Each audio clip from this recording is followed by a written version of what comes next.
This is Who Makes a Podcast? Conversations with your favorite podcast hosts about who they are, the shows they make, and why they make them. I'm your host, Chris Cookley, and my guests today are Stephen Quinn and John Cosgrove. A man from the north of Ireland and a man from Australia talk about sport, culture, and the expat experience in no particular order. What could possibly go wrong? In this interview, we talk about expat communities in the Twin Cities, what is a pub versus what is a bar, picking yourself and trying your ideas, not waiting for someone else to pick you, learning recording equipment and building a basement studio, and of course, soccer. Quinno and John are hilarious, entertaining, and very insightful hosts on a variety of topics, and their Crafty Rogues podcast has become regular listening for me. I had a ton of fun with this interview, and I hope that you enjoy it as well. And now here is my conversation with Stephen Quinn and John Cosgrove. Quinno and John, welcome to Who Makes a Podcast? G'day, mate. How's it going? It's going great. I'm excited to have you guys on and talk to you. I've been listening to your podcast recently, and even though all of the sports scores are out of date, it's still entertaining. Oh, well, thank you. We can't control the sports scores. We can only comment on them, which comes with its own challenges, given that people's attention span for that sort of thing is pretty short. But even though we talk about various games that have recently been played, we make it quite clear we're not a score service. Yeah. Anyone that listens to us already knows the results of these games. So you guys are obviously not from the States, as my listeners can hear. Would you mind giving me a little bit of a background about where you're from and how you got to where you are right now? Well, I'll pull back the curtain and reveal that John just pointed at me, which means I'm going first. Fair enough. I'm from Australia, as you mentioned. I first moved to the Twin Cities in 1994 because I had an offer of work, and I've been here ever since, except that I've moved back to Australia 3 times. So this time I've been back since 2016. My background is in radio and television and live events. And what more would you like to know? I think that's probably a fair start. John, what about you? When did you move to the States and why? I came straight to Minnesota in 1999. I met a guy called Kieran Folliard who had a couple of Irish pubs. I was young, broke, and very handsome. And so I worked for him for 8 years in the hospitality industry. I started hosting bar trivia here in the Twin Cities before it was a thing. And I developed a deep, meaningful love for microphones. So ever since then, anytime I've seen a microphone, I wanted to be on it. I had an idea for a podcast a million years ago, and I kind of knew Quinno, but I got to know him a little better and his expertise, and I thought we would make a great team. We did a quick demo, loved it, and have been doing it for 6 years ever since. So how did you guys meet then? And when did you meet? Well, probably John got here in 99, and I actually went back to Australia then, so we may have met briefly then. I came back here in 2006, and certainly we would have met then. As John said, we were well aware of each other through various circles of friends that overlapped. There is quite an extensive expat community here in the Twin Cities. Okay.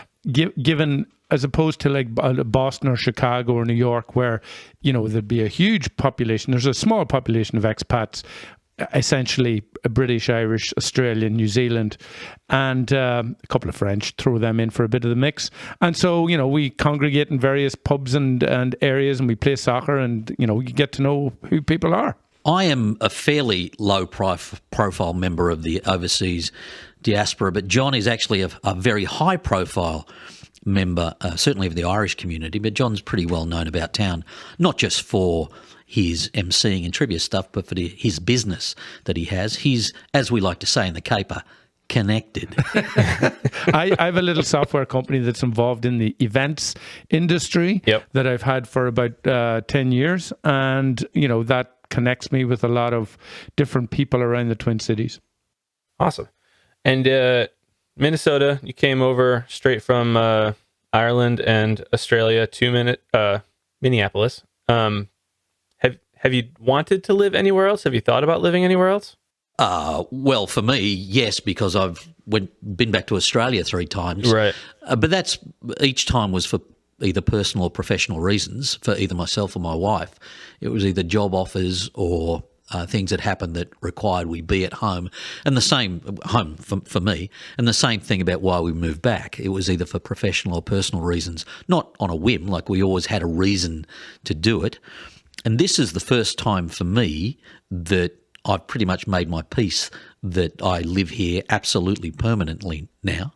So, like I said, I've been back this time 6 years, and it's expensive to move back and forth from Australia. I would Chris. imagine, yeah. It's expensive enough just to fly there. Yeah, exactly. There's only so many times you want to do that. What about other cities in the States? Well, I live here and I have 3 kids here, so I'm Pretty well established. I'm rooted here until the youngest finishes high school, at least, and that's 6 or 7 years away. I can't see me. I kind of like living here for lots of reasons. I've good friends here. I've a good business, well connected, and I've made a good home here. I do enjoy going back to Ireland on a regular basis. The Twin Cities is pretty central, so I travel quite a bit for work to different cities around the US and Canada, and nowhere's more than essentially 3 hours away. So it feels pretty central. If I could, I'd love to live in Southern California from like December 26th till St. Patrick's Day, but right now that's not financially feasible. Yeah, I mean, that would be a nice spot to be that time of year. Yes. My first sojourn here was from 1994 to 1999, and what I was doing for a living then was basically getting on an aeroplane at the start of the week and coming back at the end of the week, having done a show or a live event somewhere. So it was like getting on a bus, flying to somewhere. So I got to see huge amounts of the United States through work. And I'm still pretty content that Minneapolis is home. I think that it's, the Twin Cities rather than just Minneapolis. It's a place that, notwithstanding the troubles of recent times, which are genuine and, worrisome, but it's a place where you can have a reasonable quality of life and you don't need a vast sum of money in your pocket.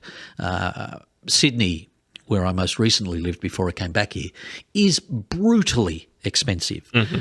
Minneapolis comparatively isn't. No.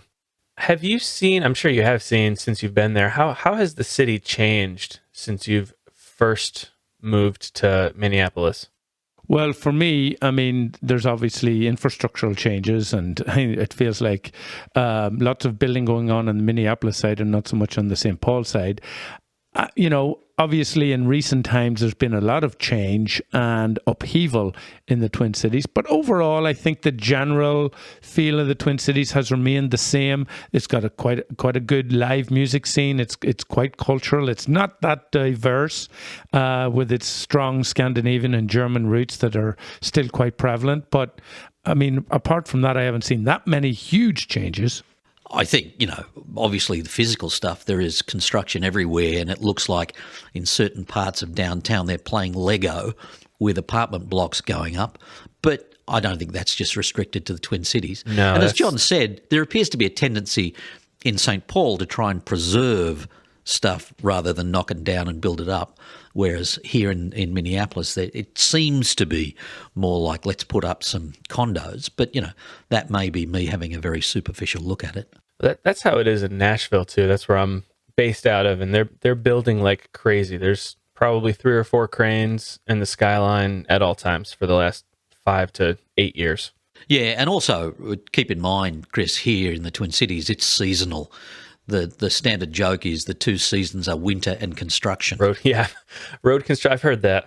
Probably maybe just construction, I guess, there. But I've heard the winter and road construction out in Montana, maybe. Yeah. I believe that you guys have a favorite pub that's ran by a pastor that's nearby. What's the story behind that? And how often are you going there? Well, what time is it? Just let me clarify. We have 2 favorite. We have 2 favorite pubs. We have our initial favorite pub, which was Brit's Pub, which is the expat pub. They've even got, I just came from doing lawn bowling on the roof. Quite an iconic place right in the middle of downtown. And we've been going there for years. Quinno himself, and in fact me on indoor level, have represented Brit's Pub football team or soccer team many times. So that would we definitely have to establish that. The second pub, the Prodigal, as it's known, has only been open 3 years, and probably in the last year and a half we've been frequenting it because it's small and it's what we imagine to be a true pub from back home. It's small, it's intimate. The owner knows everybody. You know everybody coming in. There's a level of respect within the building itself, and as we see at home, the crack is mighty. And he is also a Baptist minister who runs a church 2 blocks away. So he's got you covered for both types of spirits. Yeah. And, of course, when you go to the pub, you can make a fool of yourself, but salvation is close at hand. Is there a difference between a pub and a bar? Well, it's semantics to some extent, but pubs can be large. Bars, in theory, certainly in my experience, no one talks about, a hole-in-the-wall pub, but you'll talk about hole-in-the-wall bars.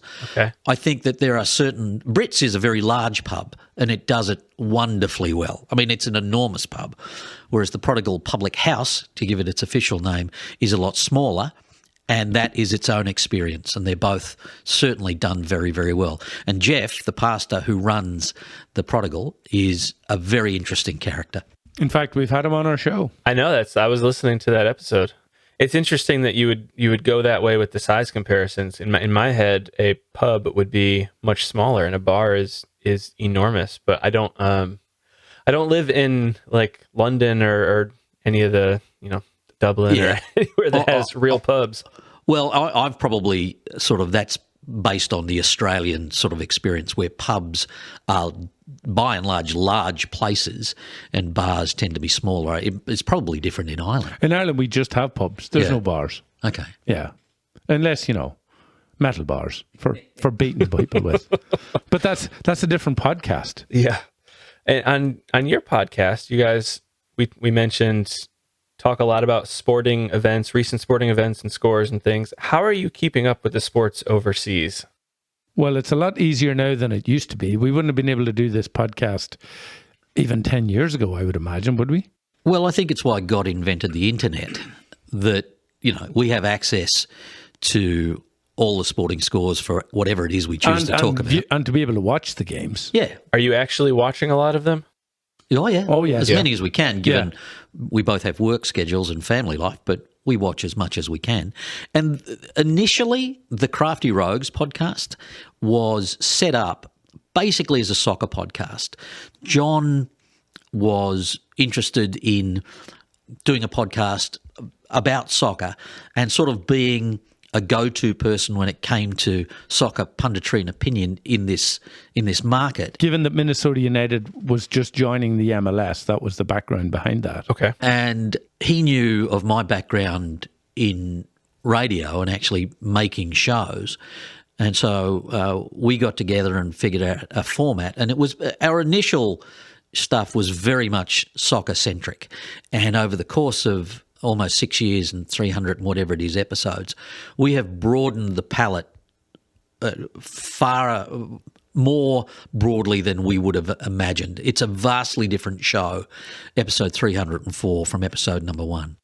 I tried looking for episode number 1, but my podcast app only goes back to episode 200. Is that because at some point you were on Score North, is that right? And then you switched off of that? What was that about? What was that transition? Well, we did, I think it was 8 episodes. When we first started, I think the first 8 episodes were on a local... Yes, a local platform, a local podcast service. And then I wouldn't say we got poached, but we got offered the opportunity to go with the local ESPN radio affiliate, which was a 1500 AM signal. And we did a couple of years with them. And they actually produced the show and provided all the technology and hardware for that. We used to record the show at Brit's Pub with mobile equipment and an in-live person producer that the radio station 1500 ESPN provided to us. Now, there was a change of regime at the radio station. It was rebranded as Score North, but it's still 1500 on the AM dial in the Twin Cities market. But our agreement with them ended after a certain point in time. Well, COVID had a huge role in that. Yeah. And because of the connection, because that radio station was the official radio station of Minnesota United, it meant that we could leverage that relationship to get access to Minnesota United coach and executives and players if we wanted them on our show as well. And we were we were really lucky. I'm not kidding. It was after about 8 episodes and suddenly we were on ESPN. Yeah. And so we were kind of giddy about that. The fact that we had just started something 8 episodes in and they heard enough to be convinced that we should be on air. In fact, at one point they were putting our show on the radio regularly on a weekly basis.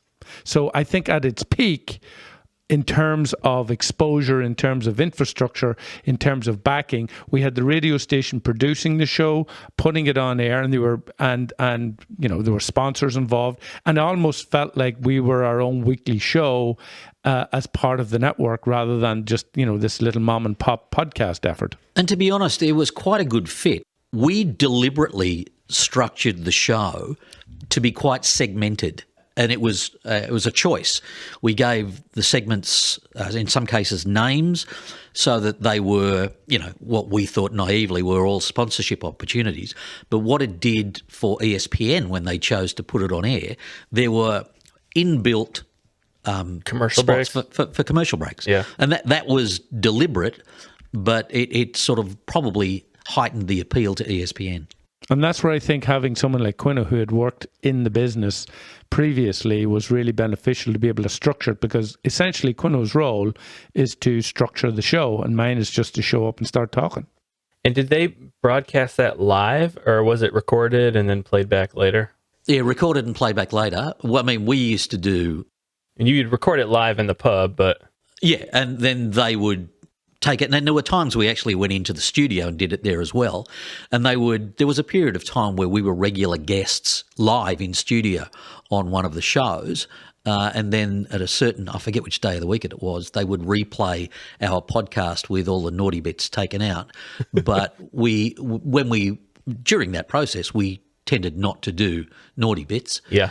But it was, like I said, we were giddy to have the relationship with ESPN. It was wonderful for us. Yeah, I imagine if you're starting a sports-related podcast and then, before your 10th episode, ESPN comes knocking on the door, pretty much anybody would be very excited about that. No, it was the local ESPN affiliate, but still it was under the ESPN imprimatur, and it looked pretty damn good for us. Yeah. What time of day did they play your episodes back at? 7 o'clock at night, 7 to 8. That's not a bad time. I mean, it's not like you're on at 3 a.m. No, I think the structure they had, I think they were live from 6 a.m. to 6 p.m, and there may have been replays of various shows or highlights for 6 till 7 or various other specialty shows. And then we got an hour once a week at 7 p.m. And then they would take ESPN national programming through the night. Hey, it's Chris. Can I jump in here for a minute and ask if you have thought about making your own podcast? If you have, you may have realized there's a lot more that goes into it than you might have thought. Don't worry.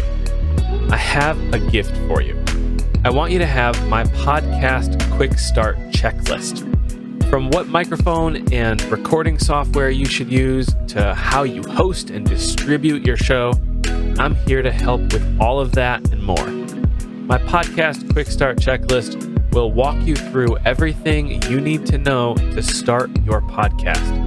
I'll show you what's actually important. To get my podcast quick start checklist, go to whomakesapodcast.com/start and tell me where to send it. Now let's get back to the episode. So you started the Crafty Rogues as a podcast. What was it about podcasting that kind of brought you in and got you excited about the format? Well, I was always aware of podcasting. Podcasting in general in Ireland is anything with the spoken word is always kind of a higher profile. I've always been interested in radio. In fact, when I was managing Irish pubs, etc., any sort of connections we could have with local radio stations, especially around things like St. Patrick's Day or the Irish festivals going on, I would put myself out there front and centre to be on the microphone as much as possible, and built up lots of good relationships locally in that process. So I always had this kind of sort of little side dream of having, being on the radio, so to speak. And I spoke to a couple of people locally in the radio business who really took a lot of the romance and stripped back, and when they pulled back the curtain on how brutal local radio could be, especially from a corporate standpoint, it really took that sort of romanticism and that romantic idea away. But they did suggest, with the growing availability of equipment around podcasting, and that way you can really decide your own voice and produce your own show. And so the mantra that I followed was, don't wait to be picked, pick yourself and see where it goes. And if you go in with the attitude that I want to do this because it's fun and I enjoy doing it, then that's more sustainable than trying to think of how you could monetize it. And you started this 6 years ago, is that right? That's right. Was that around the time that you had the idea for the podcast, or did you kind of sit on the idea for a little while? No, my personality is such that if I have an idea, I need to have a crack at it right away. I can't be procrastinating. I need to know pretty quickly if it's going to work or not, and yes or no, and move on. So when I had the idea, and I talked to a lot of the local radio people that I already knew who were really helpful around who to speak to around equipment and what the process was, because podcasting wasn't as high a profile as it is now. And of course, talking with Quinno around the structure of a show really started to, gel the ideas together and put sort of a structure on it, because ideas are great, but if you don't have a structure around it, there's nowhere to go. So using the local contacts from the radio and Quinno's sort of background in it, it came together pretty quickly. What was interesting to me, Chris, is that the first show we ever recorded, I put together a rundown, like a professional rundown, like I would do for a radio show back home or for a TV show, and gave John a copy of it. And he knew everything that I was going to ask him. He knew what the questions were. And we recorded the show and it was fine. And that's the last time I've ever shown him a rundown. Since then, I've realised that the thing that separates John apart from most people who say they'd be comfortable behind a microphone is that he works better completely spontaneously. Yeah. So for show one, he knew what I was going to ask him. He hasn't known since then. Obviously, there's a vague understanding of some of the topics we're going to discuss, and certainly as we have broadened the scope of what we talk about, we will chat to each other about, what do you think we want to talk about this week? But by and large, John hasn't seen 303 of the 304 rundowns we've done. Yeah, John, I've noticed you're very quick-witted. You're very, very full of puns on your podcast. Yes, well, that's just in general in life, because one of the great benefits of not being from Minnesota, and again, comparing to the likes of Chicago and the East Coast, where there is a lot of Irish, being Irish in the Twin Cities is still a little bit of a novelty, and there is a line there that can be crossed, or you can hover close to with an accent that you probably couldn't somewhere else, so I'm going to take full advantage of that. Quinno, when John approached you about joining the podcast or making a podcast, were you excited right from the jump, or were you kind of, I'm working in this industry already? Was there any trepidation about adding one more audio project? No, not at all, because I'd just come off. I'd only been back in the country a few weeks at that point. This is 2016. And I had just done 5 years of live television, and I was a frazzled wreck. Live television is hugely enjoyable, but it's stressful. And I'd just done 5 years of sports television live, studio-based stuff, and was ready for something less stressful that still utilised my media experience and my passion for sport. And when we sat down and had a chat about it, I figured out pretty early on that there were clearly defined roles that we were both eminently suited for. And no one listens to the podcast to hear me ask questions. My job is to ask the right questions that get John to elicit entertaining answers. And that was the early doors dynamic. It has broadened since then, but that was the basic role for me from the get-go, and I was excited to do it. Is that what you would say the role primarily is that you fulfill? You kind of drive the podcast forward, and then John adds the entertainment value? Yeah, pretty much. Every now and then I'll realise that I'm probably babbling on too much and should draw back. But it ostensibly started out as John's podcast, with me sort of facilitating and creating a structure that allowed him to exhibit his skills. But I think it's broadened since then. Oh yeah, it's become just almost a back and forth banter, back and forth. And we have got to the point where we have done a few live things in front of an audience, and they've been great fun. So John, you play soccer. I know that. I do. So does Quinno. All right, both of you do. And you watch a lot of international soccer and local, or not local, but local. I mean, Minnesota's local. And my kids all play. So I watch them too. Kids play. Sometimes painfully. You have a job. Do you have time to listen to many podcasts? Do you listen to many podcasts? Both of you? I listen to a lot of podcasts. If I'm, which I travel, this time of year I'll be out of town at least once a week. Last week I was in Chicago. Tomorrow I'm going to Kansas City. I have a 6-hour drive tomorrow. I'll catch up with about 5 or 6 podcasts. I don't listen to radio. If I have the radio on in the background at home, it's probably going to be Irish radio, thanks to the God-given gifts of the internet. Yep. But most of the time, if I'm out on a bike ride, I'll listen to a podcast. I'm out for a walk.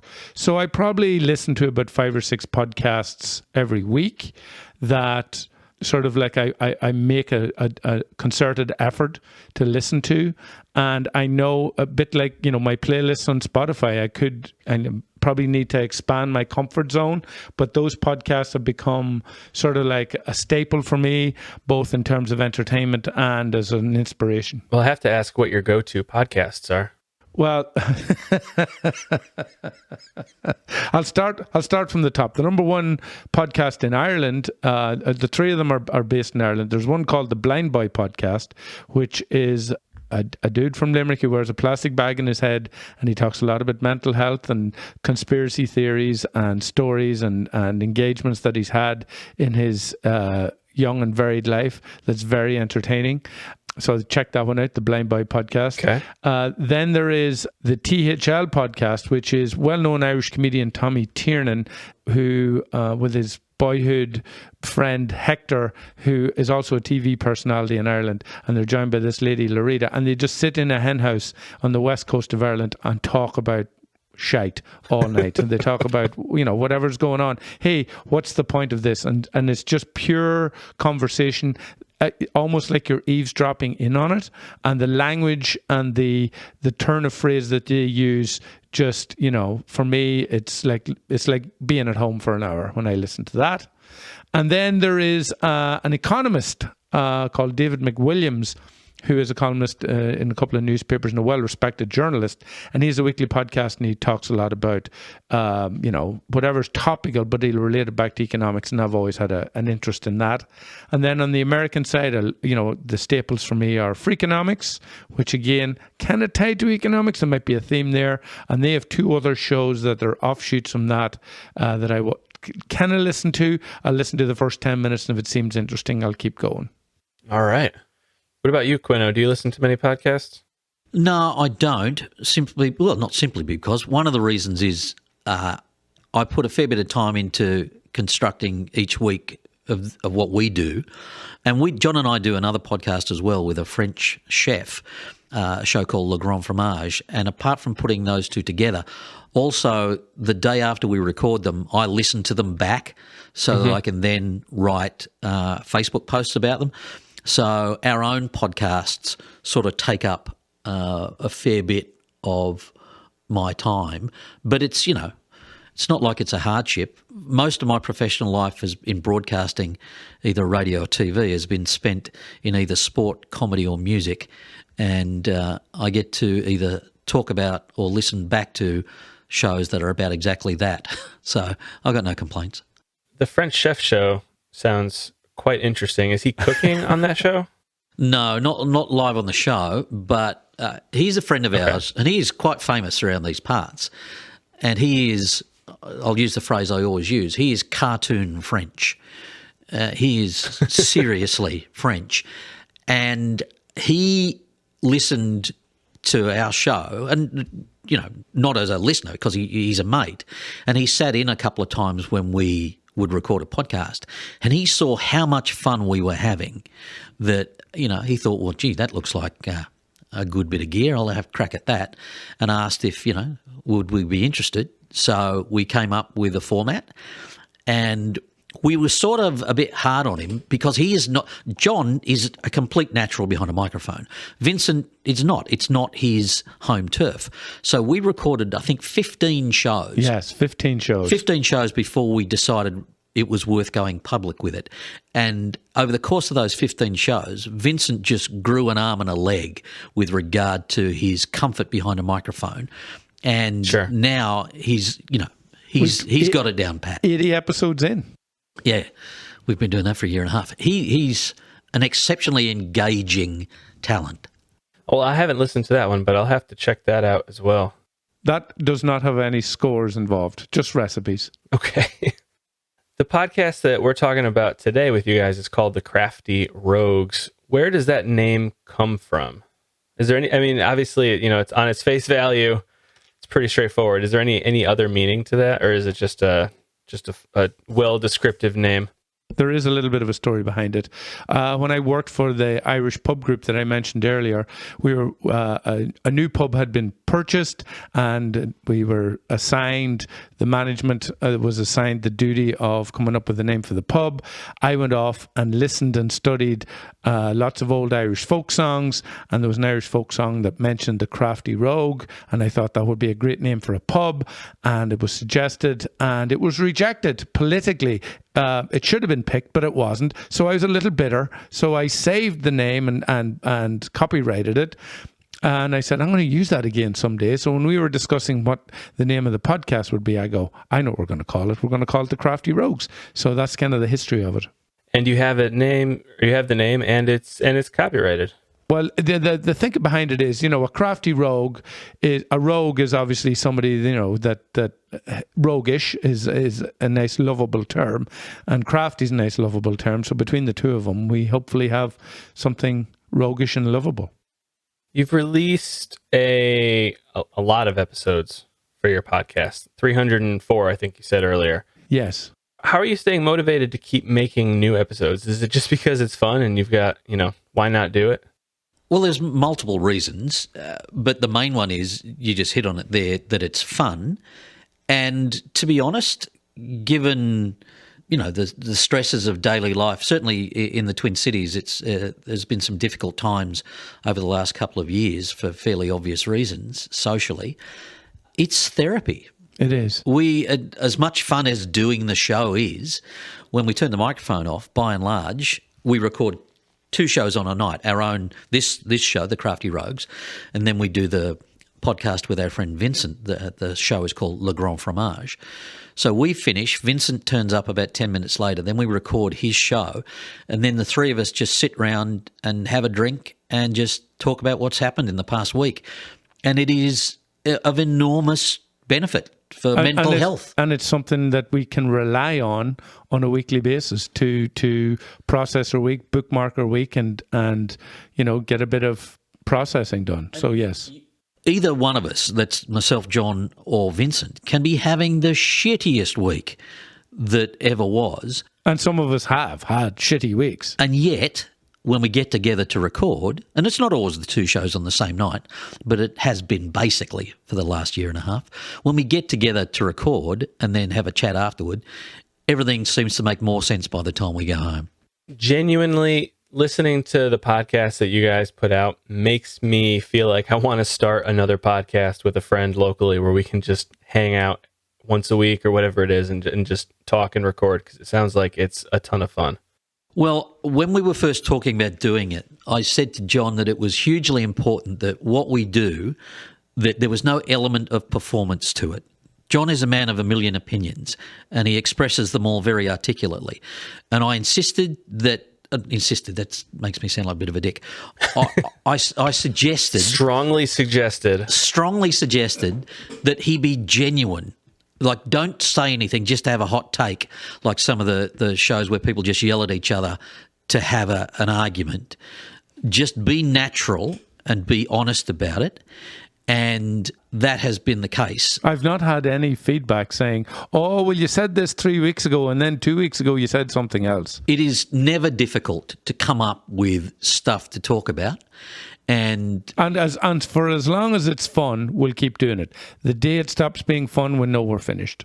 That was going to be my next question. How long do you think you're going to keep it going? It could go indefinitely, I guess. As long as it's fun. And there's a double-edged sword here. We don't make a cent, right? But it also means no one tells us what to do. We are completely in control of what we create. And the way we're doing it at the moment, we're never going to buy a house through it. But gee whiz, it's a great night to look forward to each week. You do say on your podcast, this is brought to you in sponsorship with, or in partnership with the Irish Association of Minneapolis or something like that. I have the name wrong. Irish Fair. What is that about?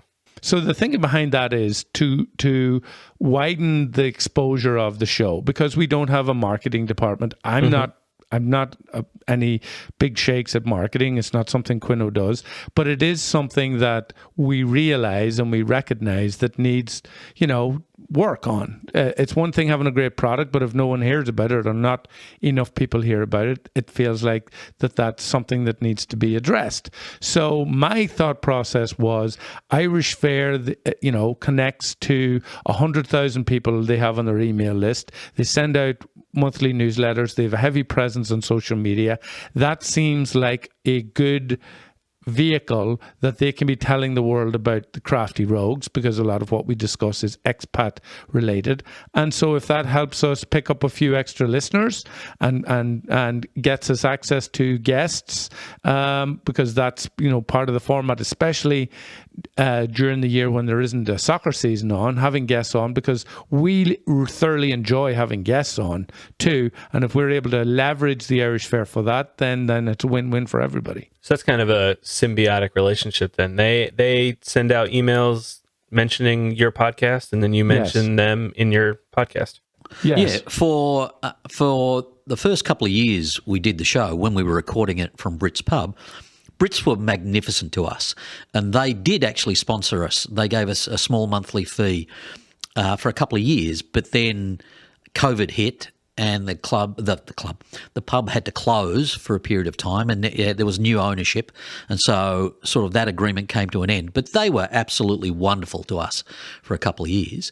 At the moment, we are sponsor free, and it's not like we're averse to it. We'd gladly love to have people on board. I'd love to have a marketing intern for about 6 months. I think it would make a huge difference, because we know that the show we make is genuine and it's entertaining, that we have a very strong, loyal following that loves to engage with us. One thing we're not good at is looking at numbers and studying numbers and statistics. If you were to ask me, it might be one of your questions, how many listeners do you have? I mean, back in the day, the radio station took care of all them stats. That's not even anything that we have looked at, because we put the show out as we've even said it to each other. Whether we have one listener or 1 million listeners, we're still going to do the same show. However, the caveat being, I would dearly love, if there's someone listening to this who really wants to try some marketing and wants us to be the guinea pig, come on, give us a call. We have the great good fortune to be able to be completely selfish about what we create. We answer to no one. Yeah. But it's a nice place to be. We're not cheap, but we can be bought. So my next question, if it is, how big is your podcast, weekly listens and downloads and things? It just, whatever. There's no answer. There's tens of thousands of downloads of the shows. I know that for a fact from the radio station days. So it could be anywhere from 300 to 1,000 to 2,000 somewhere. I remember someone from the radio station telling us we had a huge listenership in Abu Dhabi. Okay. So we'll make sense of that, what we will. The broad strokes answer is, with regard to numbers, don't know, and to some extent don't care. Don't care, yeah. But, like I said, we're not averse to being successful, but we basically do it for ourselves. Well, I'm sure if somebody came along with a nice sponsorship offer, you'd be able to figure it out. No, that's what we're saying. We're open to it, but we just we talk about it from time to time and then do absolutely nothing about it. Yeah. But because that's not what we do. If we were a company, we would have been fired. Well, no, you make a good product. I mean, it sells itself. Well, all evidence to the contrary, Chris. There is probably a wonderful opportunity there somewhere for this show and whatever format it is. We'll just keep, maybe after 10 years, we'll be an overnight success. I think that's how they all are, though. Yeah, I don't know. I think the world of podcasting... You got 4 more years to go. The world of podcasting is still in its infancy. Some of the stats that I when I do read about podcasting in general, the average podcast lasts 8 episodes, because by the 8th episode, your family and friends aren't listening anymore, and you look at the numbers and you're like, no one's listening. Why are we doing this? Yeah. And I have a great idea for a podcast, and you're 2 episodes in, you're like, well, what else we got? Nothing. So I think part of our quote unquote success has been we came at it with the right reasons to do it, and that's why it's been sustainable. I think we're 2 middle-aged men still waiting to be discovered. But I believe in you. But I'm making, thank you, appreciate it. We're making no effort to put ourselves forward to be discovered. Well, that's what I mean. The product sells itself. You just got to get it out there in front of people. Yeah, but neither of us can get off our ass to do it. So if there is a middle-aged man out there who loves marketing, or a young person who loves marketing and loves the show and has ideas about how to put it out there, we'll listen, and we'll be happy to share that piece of the pie. We have a bunch of friends who are regular listeners who have been incredibly supportive since day one of the show, and I feel to some extent we've been horribly letting them down for the last few years by a complete lack of ambition. So coming soon is the Crafty Rogues TikTok channel. Is that right? Yeah, there you go. It's going to be more like a grandfather clock channel. The Crafty Rogues TikTok channel. Is that the secret, Chris? I have no idea. I don't have a TikTok either, so can't help you there. All right. I think something we've been joking about for years is I desperately, when I was doing a TV show back home that was sort of a sports chat show that went out live, I wanted to do this thing called a Black Label show where we kept everybody around after the show finished, plied them with hard liquor, and then recorded another show with no censorship. Yeah. And it would never go anywhere. And, of course, you couldn't do it because it would leak eventually and careers would be ruined. But we've often thought about doing it for the Crafty Rogues, just a complete indulgence. Crafty Rogues After Dark. Yeah, Black Label, just see what happens, because it could go anywhere. There are enough reality TV people who would do that without a care in the world. Yeah. All right, I'm curious what typical production looks like for one of your episodes. So I know John hasn't seen a rundown in 303 episodes. Quinno, are you still putting one of those together for the podcast? Yeah, because I'm old and my background, I like having a rundown. It's just a roadmap. I mean, if something is, if we start rabbiting on about something that has legs, we just keep going with it. Yeah. And because we don't work to a clock, even though, the rundown is basically segmented with some degree of time in mind, we can go wherever we want with it. So, yeah, I still do put a rundown together because I like looking at things on paper because I'm old. But I turn up with that and kill 1,000 trees by printing off all the stuff I want to talk about. Meanwhile, John takes care. John has stepped into the breach when we lost our producer and equipment with the radio station. We were sort of squatting in the studio of a fairly high-profile radio personality in this market. We used their equipment, which John learned to work. And then over the course of time, we have bought equipment that allows us to record and to some extent shoot some stuff as well in John's basement. And he has taken on the role of being a technical director because I'm useless. And he's done a fantastic job with it. We basically converted half of my basement into a studio with padded floors and a nice background. And, we've learned how to operate a mixing desk and microphones and sound levels. Thankfully, there's no lighting involved because lighting is its own dark magic. So I'm grateful for that. We shoot a weekly Facebook promo video. So I've learned how to, a couple of cameras with a switcher and do that as well.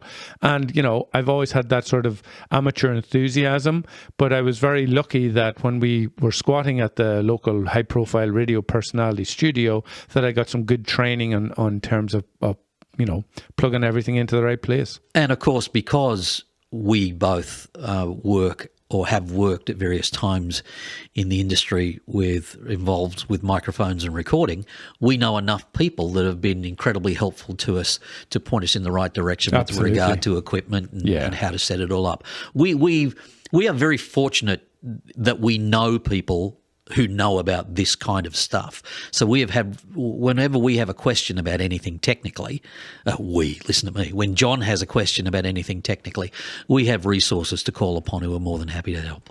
And what is that technical setup right now? What are you guys recording on? What are you recording into? Right now, I've discovered the wonderful Zoom PodTrack P4. And so we record into that. So then I link that up to my laptop and record it on Audacity. And so we always have the Audacity tape or the Audacity file, and then we have the backup on the Zoom as well. So we always have 2 copies every week. We mix those up and put a top and a tail on it, and off it goes. We then, I use one of the online podcast server. I threw a dart at a screen and it went on Spreaker, and paid $20 a month and uploaded it to there, and they distribute it to all the main channels. And microphones? So that's where I got a lot of good technical advice, mentoring. A shout out to our good friend Scott Leach, who gave me all the right links to finding the right microphones for this. So don't ask me what they are. They're Shure microphones. They're Shure microphones. They're compressor microphones. So they're built for oral skills, I guess. Yeah. So, I know enough to be dangerous. I'll tell you what they are. I just have to move. SV200s. And then, we have I converted half a ping pong table, or rather my friend who's more handy than me, and we took the edges off and put some nice foam on it and a nice fake leather top, and so we have a studio table. Ugh, pour one out for the ping pong table. There we go.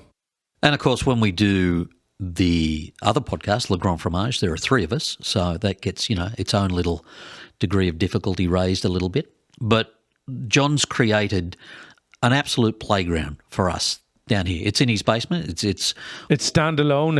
It's here all the time. Yeah. I use it for my own work, for Zoom calls. I do some virtual trivia and some virtual events online, especially during COVID. So it's really been a blessing. Do you do much editing on your episodes? Or any 0. editing? No editing. Well, I reckon we've edited things probably 3 times in 304 episodes. Yeah. Wow. It has to be... That'll speed up the process. I'm a firm believer in the way we approach stuff. There are no mistakes. They're just opportunities.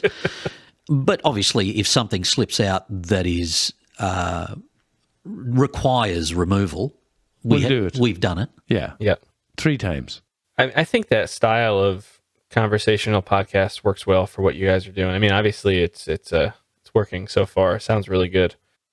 Back to the marketing piece.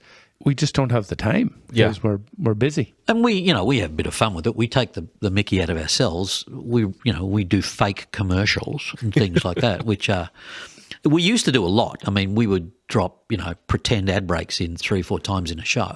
But we've stopped doing that as we've sort of matured is the wrong word, but we've changed the focus of the show a little bit and the tone of the show. And so maybe one of those a week gets in, but we were doing, a technical term here, a shit ton of fake commercials that were great fun to do. But, we've pulled back on that a little bit. How has your production changed since the times that you were on the radio? What was the radio version of the show like? The same, pretty much. Okay. Like I said, you just had an external producer doing most of it? Yeah, but it was the same show. But in those days, it was probably more soccer based than it is now. It was primarily a soccer podcast with some, thoughts on wider societal issues thrown in. Now the balance is probably, more 50-50, and if not, tilted the other way. But I don't think we'll ever abandon the sport element of it. Because we both love it. But with regard to when we had a producer, on-site producer, it didn't change the show. We even created a segment for him, who was a young up-and-coming bloke who wanted to sort of get into the industry and was giddy to talk about soccer. So we gave him his big football update, which we called his big FU. so he got his own segment. And now he's doing colour commentary on the radio. Is he really? He produces the radio station's coverage, the radio coverage of the local MLS team, and he's crowbarred himself into a live mic. So he's now offering analysis. And I said to John, just on Sunday, I said, I heard him giving soccer analysis. What's happened to our baby? He's all grown up. And he thanks you for his start every time, right? I got my start on the Crafty Rogues podcast. Yeah, that'll be the story when he writes his book. Yeah. I once was a crafty rogue. We actually brought him back. Our 200th episode, we were not recording at the pub by then, but we recorded our 200th episode. We went back to the pub to record it and got our producer Jonathan back with us for one last hurrah. You record one episode a week, is that right? Yeah, unless work schedules dictate or travel schedules or family commitments or anything else dictates that one of us is unavailable. And then we sometimes will attempt to record a couple of evergreen episodes in advance, which is difficult given that we deal with scores. But we've done the classic the old after school special from the old sort of kids shows, the half-hour show that's you must watch this one because it's about a special issue. A special subject. We'll occasionally do evergreen shows that are about a topic and ramble on for an hour about that. But occasionally we record more than one at a time. And sometimes we've tried having other people on the show and it's had choppy success. Oh, that's a sort of a co-host, if you will. But we've been very fortunate that we both have connections whereby we have managed to corral some fairly high-profile people to be guests. And we love interviewing people. Yeah. I mean, it's great fun for us. And we've been very fortunate that we've had some certainly in the sporting world, some famous people for an expat community, let's put it that way. Yeah, I was listening to an episode where you were interviewing, I don't know his name. I'm not familiar with the sport. He's a big cricket player from Australia, I think. Yeah, a guy called Stuart Clark. Yeah, that's his name. You know him. I do. See, these guys all worked, we booked them on the show I was doing. Like he was our cricket guy, and we've had our rugby guy and our soccer guy and our Australian rules guy, who are all very well known back home, and they were kind enough to give us an hour to chat. And it was great fun. And John has some big connections back home with people in the sporting fraternity in Ireland, and we've leveraged those as well. And now we're going to leverage the Irish Fair. So there you keep go. Listening. Keep listening. Is there a best sport in the world? Do you have a favorite?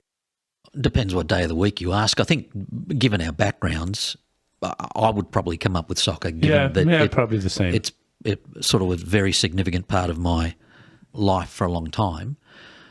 But, I'll like anything with a ball, to be honest. Golf?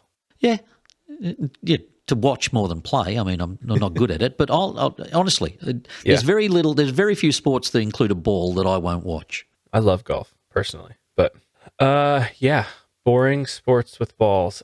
Could be a podcast. The NBA is not my favorite. How about that? Why not?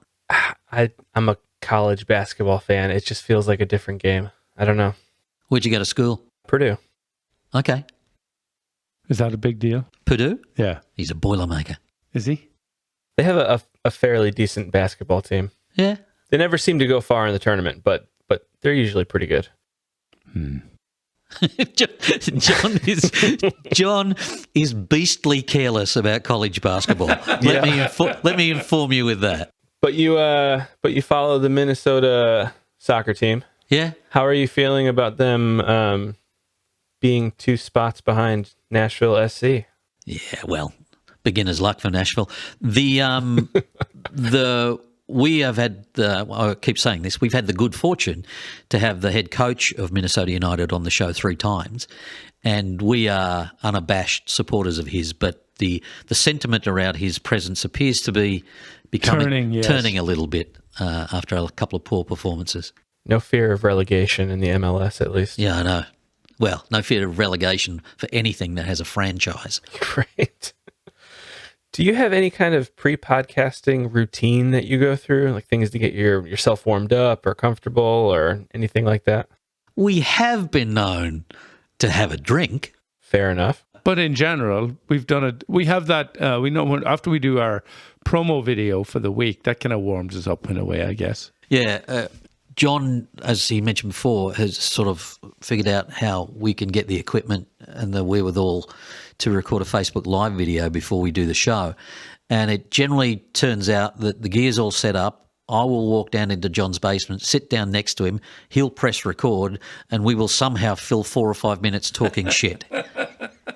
I was going to ask, how long are you sitting down there talking to each other before somebody hits the record button? On the Facebook Live video, not at all. Any of it. Yeah. There are genuinely days where I walk, John's already in the seat, I'll come down the stairs, sit down, and we'll just check the framing, and then we'll hit record with no idea what we're going to talk about. And I'm serious. I mean, none. Is that a one take thing usually? Or Yes. Completely. Because it's live. Oh, I see. Yeah, that's the one live thing we do on Facebook every week. And how long does that go for? How long are those videos? 4 to 5 minutes. Yeah, you should check them out. Some of them are quite funny. Some of them are quite bizarre. There can be a downside to doing no prep. I'm assuming that you don't batch any episodes other than the ones that you need to record just in case somebody's out of town, since it's scores based. Yep. And you probably don't have any just banked and ready to go. Not at the moment, no, but we're going to have a chat this week that we may need to do that in the next month or so for various reasons. And you're releasing weekly, so have you ever missed a week? Do you care if you miss a week? Yes. We haven't missed a week. No, we've been non-stop for 304 weeks. Sounds exhausting. No, not at all. And you know, to be honest, there have been weeks where when we were recording with a producer, if John had to go out of town, we would get someone to fill in as a guest host because we had a producer. I wouldn't have known how to do it. But we've also figured out how to do it remotely. We can, during COVID, obviously, not everybody was just sitting next to each other in a studio. But I've had occasions where I've gone back to Australia and John's had guests in as well. So we've both done it. We've done it without each other. But there's always been a show. But we have week. never missed a week, yeah. Yeah. It's impressive. Stamina over performance. What do you see for the future of your podcast? Are you hoping for anything? Do you like your current format? Would you change it at all? I'm hoping that this relationship with the Irish Fair will develop further, get us a little bit more exposure and more guests, because I really love the guest format. That's my dream anyway. Is there an Australian fair? Yeah. No, we don't quite have that kind of pull in this market in the Twin Cities. But the Irish Fair here is huge. I mean, John's not kidding. It's a big event. 3 days. So that's like an actual get together in a field and there's a fair. Oh, yeah. Yeah. Are they playing like traditional Irish sports? Yep. They're playing Gaelic football. They're playing rugby. They're playing hurling. There's sheep herding. There's live music on 5 different stages. What's the difference between Gaelic football and soccer? Gaelic football, you use your hands as much as you use your feet. Yeah. And all the players have the same haircut. First time I watched Gaelic football with John, I said, is there only one barber in Ireland? All of these guys have the same haircut. They look hungry and hungover. They need a meal and a better haircut, and they'll be fine. So there you have it. And that's Gaelic football coverage on the Crafty Rogues in a nutshell. And hurling is the same guys, but with a lethal weapon in their hands. Okay. Hungover, mad, hungry Irishman with a stick.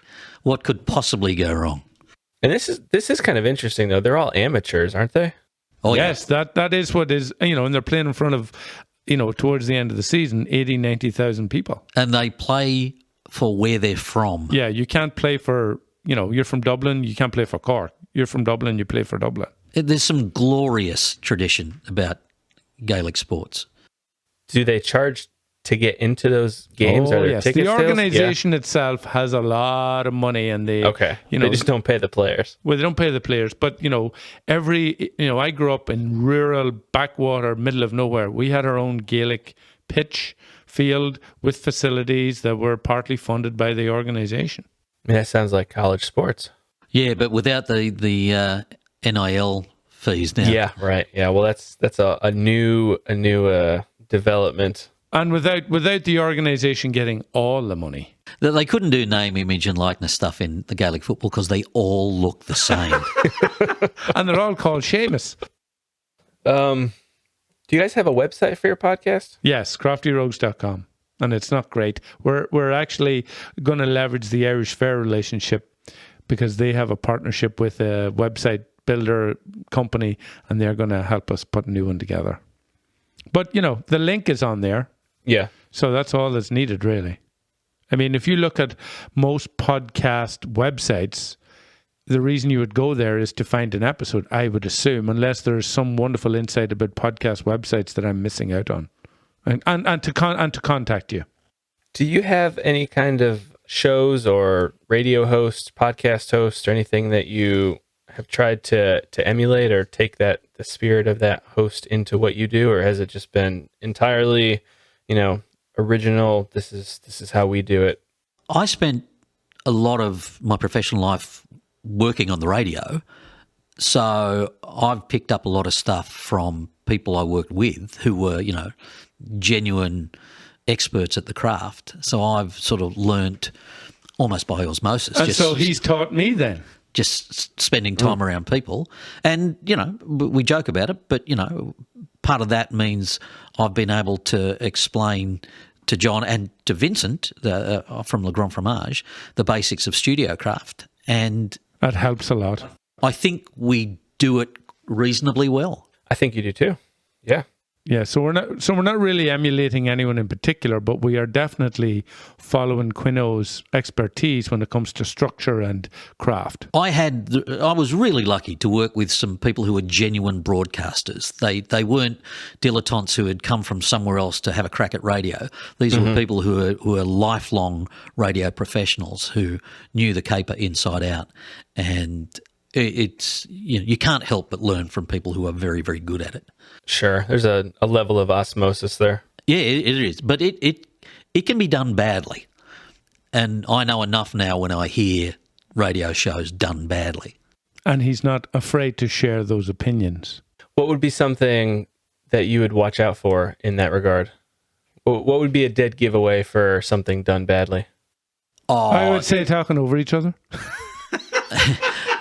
And, people who are clearly faking it.